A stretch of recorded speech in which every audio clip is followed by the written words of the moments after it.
Well, memorials and vigils are also taking place here in Germany. At Berlin's Kaiser Wilhelm Church, the German president, Frank-Walter Steinmeier, said that he is as horrified as ever by the attacks of 1 year ago. He stressed that Germany stands with Israel, and he called for a future in which Palestinians and Israelis can live together in peace. Steinmeier was speaking as commemorations took place across Germany. At 5:29 a.m. in Berlin, the exact moment when the October 7 terror attack began a year ago, a reading of the names of the more than 1,000 people killed and the over 250 taken hostage by Hamas. The early morning vigil set the tone for a day of official commemorations in Germany. At a memorial service at this synagogue, emotions were raw. For me, there's a world before and after October 7th, and when I see all the pictures today, I feel very uncomfortable because it's kind of being back 1 year ago, and it still hurts. Among those attending the service was Alon Gat, who survived the attack. His mother was murdered on October 7th. His sister was killed in Gaza after almost a year in captivity. Gat says not enough has been done to free the remaining hostages. We failed in many opportunities to save people, and now we have more opportunities, and we need to make sure we are not failing there, and we are seizing the opportunities to save live people that are now in the tunnels, hostages. There is 101 hostages still in the tunnels, and this is the most important thing now. German Chancellor Olaf Scholz reiterated his support for Israel while underlining the need for a ceasefire and diplomatic solution. My dear friends in Israel, we feel with you. We feel your horror, your pain, your uncertainty, and your grief. We stand by your side. The terrorists of Hamas need to be fought, but it is also clear 1 year of war has brought unimaginable suffering for the Palestinian population in Gaza. The daily experience of violence and hunger is no basis on which good things can grow.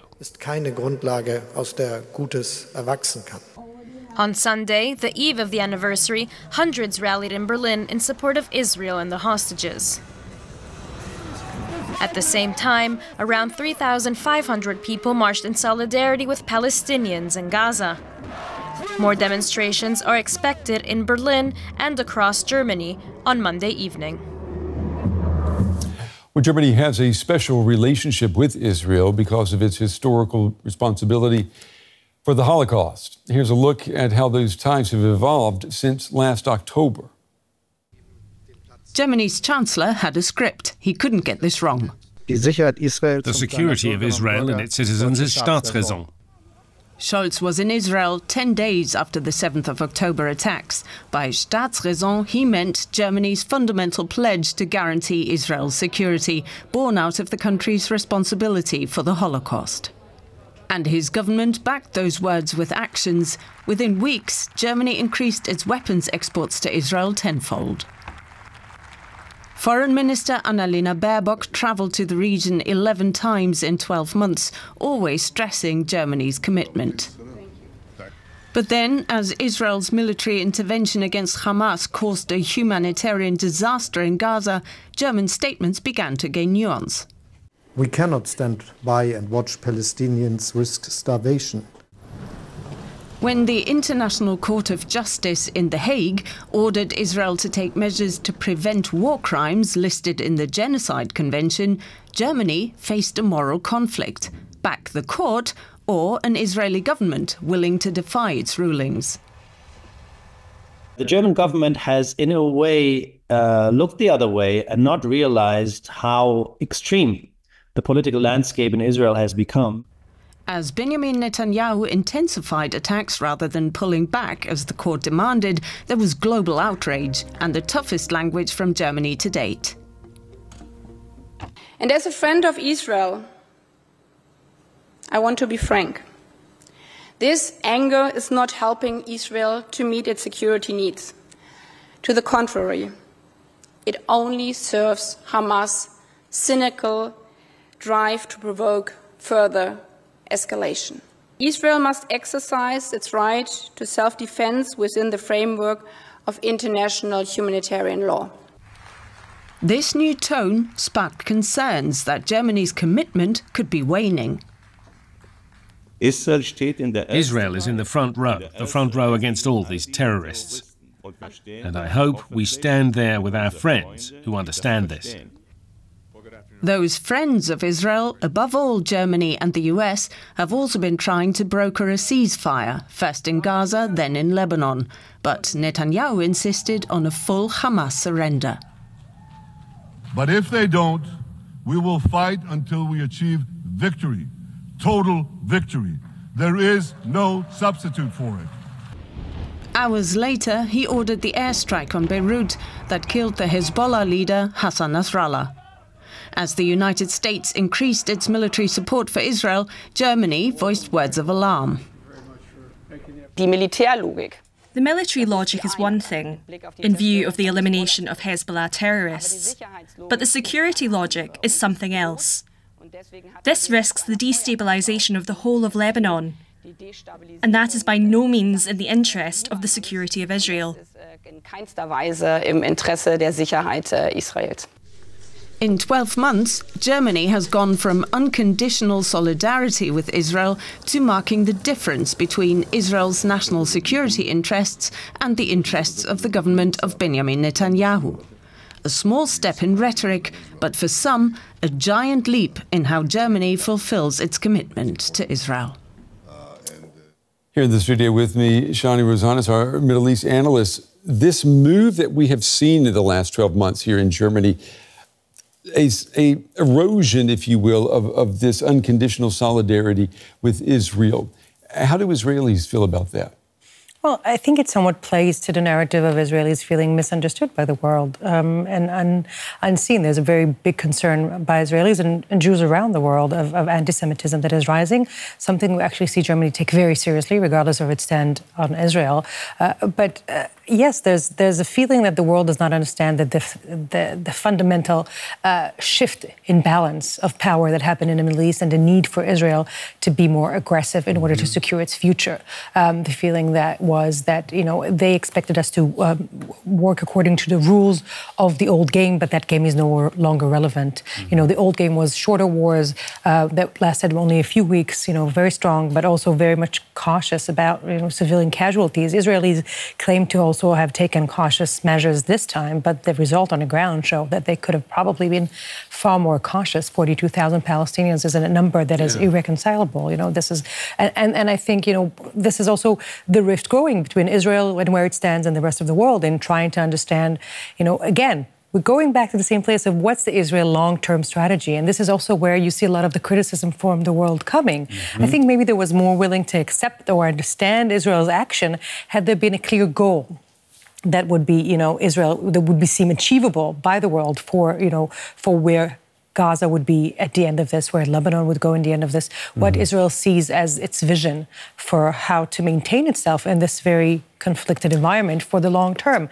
And with the lack of that, comes also the growing criticism, and the world is finding it harder and harder to see eye and eye with Israel. Shani, what do you make of the discussion that we've had here in Germany in the last year, that there have been accusations from one side that if you criticize the Israeli government, then you're actually criticizing Israel. So that criticism of the government has been understood by some to be anti-Semitic.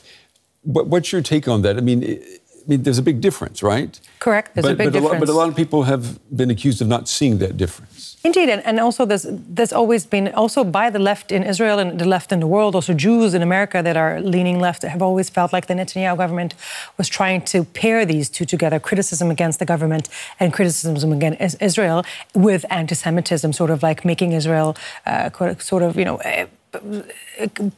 criticism proof in the sense that every time you try to say something, you are being blamed for being seen as an anti-Semite. But what we actually are seeing in the last year is that there's far more complexity in the public discussion about this. First of all, there's a much more eagerness in the world to see the difference between the Israeli needs or Israeli goals and long-term benefits versus the Israeli government. I think it's also connected to the fact that Netanyahu is now, formed the most extreme right government he has ever done, Israel has ever had. And there's a clear understanding that those interests of the right wing are not aligning by most of the international community with the long-term plan of a two-state solution for the region. And this is the growing rift that we're seeing. And I think a lot of it, where this is heading depends on what happens on November 5th in the American elections. Yeah. Who will be seeing in the White House starting January 25? If we'll have Trump, I think definitely Netanyahu is counting on having a far more loose hand in just letting this war drag on.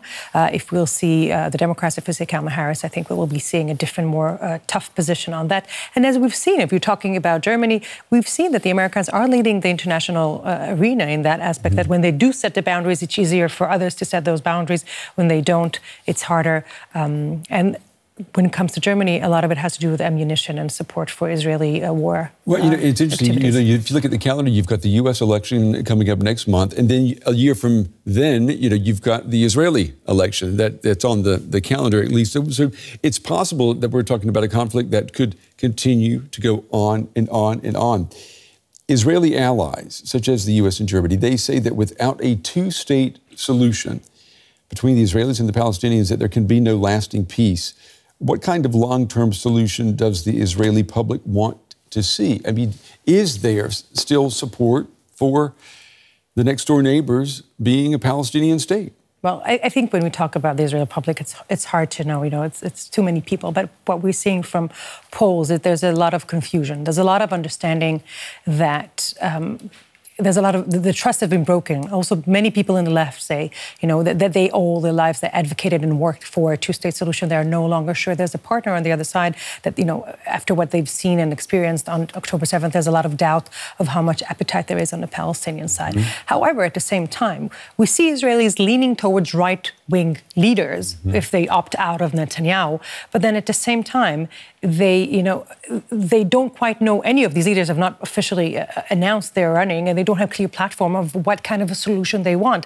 And it seems like there is no clear plan, and this is partially playing it for Netanyahu's hands in the sense that there is lack of even the opposition and the people on the left to be actually, starting to come sort of with some sort of a scheme of a plan of how the future might look like. And the lack of that vision is partially what's paralyzing the Israeli society and the whole discourse about what's the future of the region and the Middle East and Gaza and so forth.